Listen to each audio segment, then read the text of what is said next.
7 marsi është një datë e shënuar për arsimin shqiptar dhe festohet në mbarvendin si dita e mësuesit. Kjo ditë lidhet me hapjen e mësojntores së parë shqipe në Korçë, më 7 mars të vitit 1887, një moment i rëndësishëm për historinë e arsimit dhe kulturës kombëtare. Në atë periudhë, mësimi i gjuhës shqipe zhvillohej shpesh në fshehtësi për shkak të kufizimeve të vendosura nga sundimi i perandorisë osmane.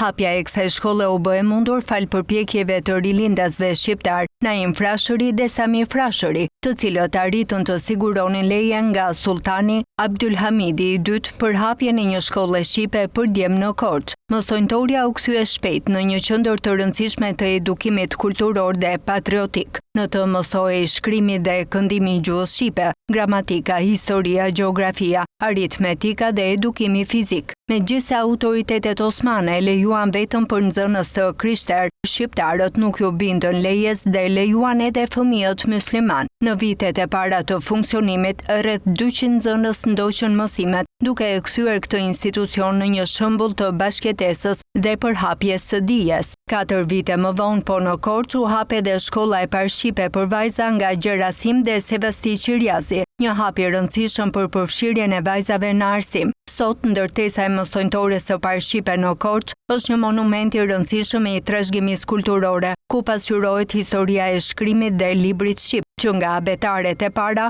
deri tek alfabeti unifikuar i vendosur në Kongresin e Manastirit në vitin 1908.